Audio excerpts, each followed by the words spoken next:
तो इस सीरीज की तारीफ करने की जरूरत है ही नहीं, क्योंकि आप तो जानते होंगे कि ये कितनी मस्त सीरीज है। तो नाम से तो आप समझ ही गए होंगे, ये सोल लैंड का सेकंड सीजन का फर्स्ट एपिसोड है। कहानी बहुत ही ज्यादा इंटरेस्टिंग होने वाली है। तो अगर आप चाहते हो हम इस सीरीज को कंटिन्यू करें, तो इसके लिए बस आपको वीडियो को लाइक और कमेंट करके हमें बताना होगा। अब जैसा कि हमें पता है कि कहानी की शुरुआत वैसे तो करीबन 10,000 साल बाद से होने वाली है, और साथ ही लेने से तो ये पता चल ही चुका था कि तंग सेन अपना खुद का एक सेक्ट क्रिएट करता है, लेकिन अब वो सेक्ट में रह नहीं सकता था। इसका कारण कहानी की शुरुआत में वो खुद बताता है।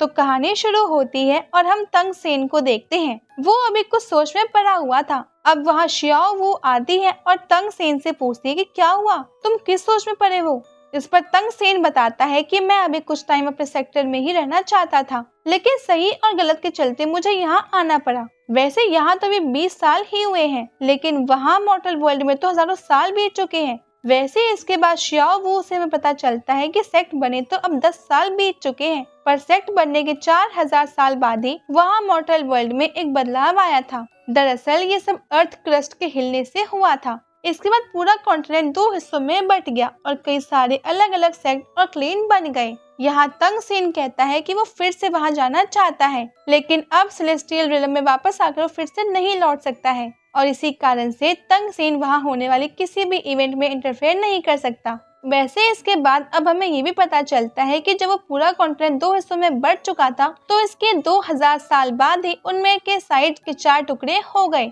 इसका मतलब अब तंग सेन का बनाया हुआ पूरा सेक्ट अब धीरे धीरे खत्म हो रहा है।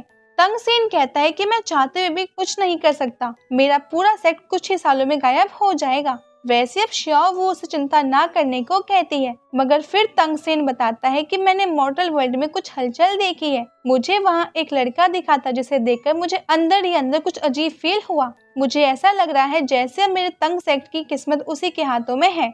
ये सुनकर शियाओ वो कहती है कि तो अच्छी बात है, भले ही हम कुछ कर नहीं सकते पर उसे देख तो सकते ही हैं।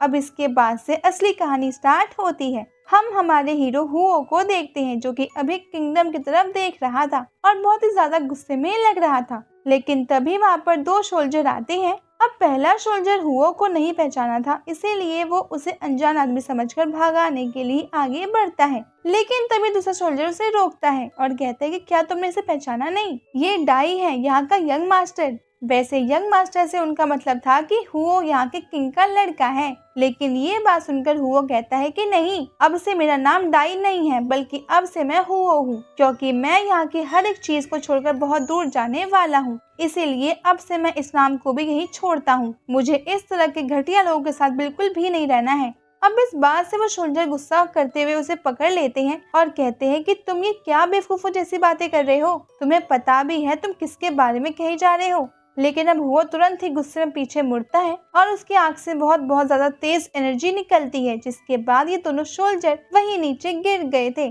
और इतने में ही हुओ वहां से निकल चुका था। अब ये लोग उसे आसपास देख रहे थे और कह रहे थे कि आखिर ये यंग मास्टर डाई गया कहाँ। मगर इस पर दूसरा कहता है कि ये सब बात छोड़ो, हम इस बारे में किसी को भी नहीं बताएंगे। वैसे भी उसके बारे में यहाँ पर पूछेगा भी कोई नहीं, क्योंकि उसकी मदर को ही सिर्फ उसकी चिंता थी, पर अब वो तो है नहीं। इसके बाद वो पहले वाला सोल्जर कहता है कि हाँ भाई, तुम सही कह रहे हो, वैसे मैं तैयारी में लग जाना चाहिए। मैंने सुना है कि किंग ड्यूक आज ही आने वाले हैं। अब इसके बाद सीन चेंज हो जाता है और हम आ जाते हैं इसी किंगडम की सेना के पास, जो कि अभी किंगडम में वापस लौट रही थी, और बीच में एक गाड़ी थी जिसमें वही ड्यूक बैठा हुआ था। लेकिन अब हम उसके पास आते हैं तो देखते हैं कि वो बहुत ज्यादा चिंता में लग रहा था और साथ ही किसी सोच में पड़ा हुआ था। दरअसल अभी वो सोच रहा था कि जब वो गाड़ी में बैठा इस जंगल में आ रहा था, तभी उसे पेड़ के पास हुओ दिखाई दिया था। लेकिन वो सोच रहा था कि क्या सच में उसने हुओ को देखा था या ये सब सिर्फ एक सपना था। वैसे हुओ उस वक्त ड्यूक को बहुत गुस्से में देख रहा है, और यहाँ ड्यूक भी ये बात जानता था कि उसने जो गलती की है उस वजह से हुओ के दिल को बहुत बड़ी गहरी चोट आई है। वैसे वो बड़ी गलती क्या है ये अभी हमें आगे पता चलेगी। वैसे इसके बाद हम देखते हैं कि असल में ये सब उसका सपना नहीं था, बल्कि असलियत में भी अभी हुओ वही पेड़ के पीछे खड़ा हुआ था। अभी उसके हाथ में एक चाकू था जो कि उससे उसकी मदर ने दिया था। यहाँ पर हुआ बहुत गुस्से में लग रहा था। इसके बाद वो मन में कहता है कि मैंने तुम्हारे जैसा घटिया इंसान आज तक नहीं देखा। और इसके बाद फिर हमें इस सब की असली वजह पता चलती है। तो असल में वो किंगडम छोड़कर क्यों जा रहा है ये अब हमें दिखाया जाता है। तो उसकी मदर, जो कि असल में किंग ड्यूक की वाइफ थी, उन्हें महल से निकाल दिया जाता है। अब पहले हम एक लेडी को देखते हैं जो कि हुओ की मदद से कह रही थी कि तुम महल में रहने के लायक नहीं हो, इसीलिए आज से तुम्हें महल के बाहर कोर्ट यार्ड में रहना होगा। वैसे तुम्हें थोड़ा बहुत खाना दे दिया जाएगा, बाकी काम तो तुम खुद ही कर सकती हो। अब वहाँ से निकलते वक्त हुओ सिर्फ ड्यूक की तस्वीर ही देख रहा था। यहाँ उसकी मदर की आंखों में आंसू थे और हुओ की आंखों में एक गुस्से से भरी आग।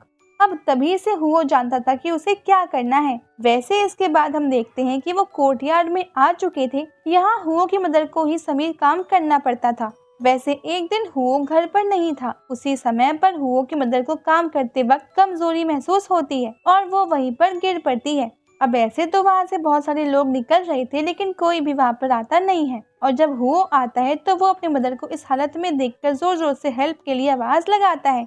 अब वैसे तो कहने को वो एक महल था, इसका मतलब वहाँ पर बहुत लोग होंगे, लेकिन फिर भी एक आदमी तक वहाँ उनकी हेल्प करने के लिए नहीं आया था।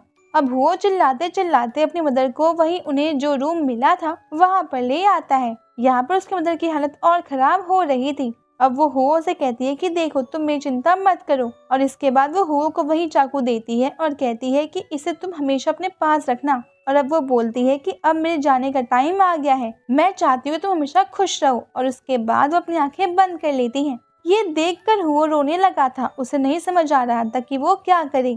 इसके बाद अगले सीन में हम देखते हैं कि वो अपने मदर की ग्रेव के सामने बैठा हुआ था। यहाँ पर वो दुखी तो था, मगर साथ ही उसे गुस्सा भी बहुत आ रहा था।